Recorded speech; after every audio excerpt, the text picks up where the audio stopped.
അല്ലാഹു നമ്മളെ നിരാശനാക്കുകയില്ല. അതേ ഇമാം ബൈളാവി റളിയല്ലാഹു അൻഹു ഉദ്ധരിക്കുന്ന ഒരൊറ്റ സംഭവം പറഞ്ഞു നിർത്തട്ടെ. മഹാനവറുകൾ പറയുന്നു, ഒരു സമൂഹത്തിന്റെ തിന്മ കാരണം ആ സമൂഹത്തെ മുഴുവനും നശിപ്പിക്കാൻ അല്ലാഹു തീരുമാനിച്ചു. അങ്ങനെ തീരുമാനിച്ചപ്പോഴാണ് ആ നാട്ടിലൊരു പഴയ മദ്രസയുണ്ട്, ചെറിയ ഒരു മക്തബുണ്ട്. ആ മക്തബിലാരുമില്ല. നാട്ടിലുള്ളൊരു ചെറിയ കുട്ടി ഒരു ചെറിയ പുസ്തകവുമായിട്ടതാ മദ്രസയിൽ പോയിട്ടതാ ഒരൊറ്റ കലിമത്ത് ബിസ്മില്ലാഹി റഹ്മാനിർ റഹീം എന്ന് ബിസ്മി അങ്ങ് ചൊല്ലി. മഹാമലക്കുകൾക്ക് അല്ലാഹു പ്രത്യേകം ഓർഡർ കൊടുത്തുപോയി ആ നാടിനെ മുഴുവനും നശിപ്പിക്കാൻ. പക്ഷേ ഉടൻ തന്നെ മലക്കുകൾ അല്ലാഹു തിരിച്ചു വിളിക്കുന്നു, ആ നാട്ടുകാരെ ഇപ്പോൾ നശിപ്പിക്കേണ്ടതില്ല. അതെന്തേ? അല്ലാഹു പറയുന്നു, ആ നാട്ടിലൊരു ചെറിയ കുട്ടി അതാ വിളിച്ചു പറയുന്നുണ്ട് ബിസ്മില്ലാഹി റഹ്മാനിർ റഹീം. അല്ലാഹു റഹ്മാനും റഹീമുമാണ്. ആ കുട്ടിക്കതിന്റെ അർത്ഥമറിയൂല. പക്ഷേ റഹ്മാൻ എന്ന് പറഞ്ഞാൽ പടച്ചവനെ അംഗീകരിക്കുന്നവർക്കും ധിക്കരിക്കുന്നവർക്കും ഗുണം ചെയ്യുന്നവനായ അല്ലാഹ്. അതുകൊണ്ട് ഞാൻ ആ കുട്ടിയുടെ വാക്കിനൊരു ചെറിയ വില കൽപ്പിക്കേണ്ടതില്ലേ? അതുകൊണ്ട് ആ കുട്ടിയുടെ കാരണത്താൽ നാട്ടുകാർക്ക് ശിക്ഷ അല്ലാഹു ഒഴിവാക്കി കൊടുത്തു. മുഅ്മിനീങ്ങളെ, റബ്ബ് വലിയ കാരുണ്യവാനാണ്. അതേ, വ അൻത അർഹമുർ റഹീമീൻ.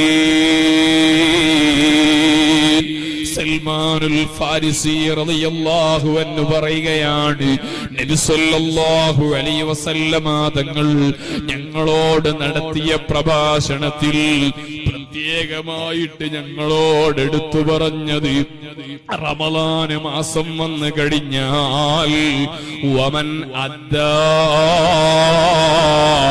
ഹസ്ലത്തൻ, എന്തെങ്കിലും ഒരു നന്മ ചെയ്ത് കഴിഞ്ഞാൽ, എന്തെങ്കിലും ഒരു നന്മ റമളാനിൽ ചെയ്ത് കഴിഞ്ഞാൽ, റമളാനല്ലാത്ത മാസത്തിൽ ഒരു നിർബന്ധ കാര്യം ചെയ്തതുപോലെയാ. ഇനി റമളാനിൽ ഒരു ഫർള് ചെയ്താലോ അതിന്റെ കണക്ക് പറയേണ്ടതില്ല. എന്നിട്ട് റസൂലുള്ളാഹ് പറഞ്ഞത് കണ്ടോ, ആ മാസത്തിൽ നിങ്ങൾ 4 കാര്യങ്ങളാ വർദ്ധിപ്പിക്കേണ്ടത്. 2 കാര്യങ്ങൾ നിങ്ങൾക്ക് വല്ലാത്ത ആവശ്യമുള്ളതാണ്. 2 കാര്യങ്ങൾ അല്ലാഹുവിന് വലിയ താല്പര്യമാണ്. റമളാന് ഏറ്റവും കൂടുതൽ എന്താണ് ചെയ്യേണ്ടത്? 2 കാര്യങ്ങൾ അല്ലാഹുക്ക് ഇഷ്ടമുള്ളതാ നിങ്ങൾ ചെയ്യേണ്ടത്. 2 കാര്യം നിങ്ങൾക്കും അത്യാവശ്യമുള്ളതാണ്. അല്ലാഹുവിന് ഇഷ്ടമുള്ള 2 കാര്യങ്ങൾ ഏതാണെന്നറിയോ? ഒന്ന്, അല്ലാഹുവിന്റെ അല്ലാഹുവിന്റെ അസ്തിത്വം അംഗീകരിച്ചുകൊണ്ടുള്ള ഷഹാദത്ത് കലിമ ഉറപ്പിച്ചു പറഞ്ഞോളൂ. അതാണ് വർദ്ധിപ്പിക്കേണ്ടത്. രണ്ടാമത്തത് അല്ലാഹുവിനോട് പാപമോചനം തേടലാണ്. പാപമോചനം തേടൽ വർദ്ധിപ്പിക്കലാണ്.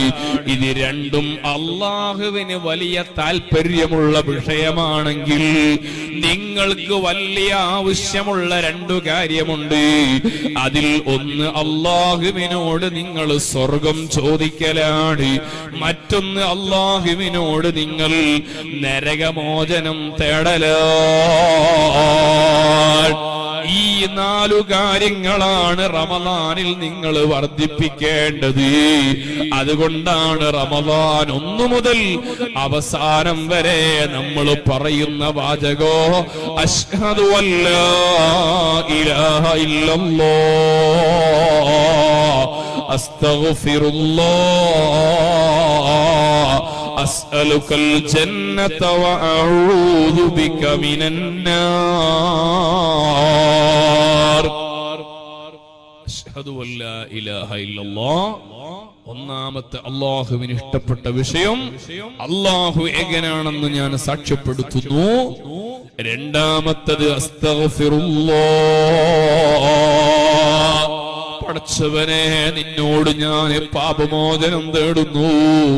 ഇത് രണ്ടും അല്ലാഹ്ക്ക് വലിയ താല്പര്യമുള്ള വിഷയമാണ്. മൂന്നാമത്തേത് അസ്അലുകൽ ജന്ന.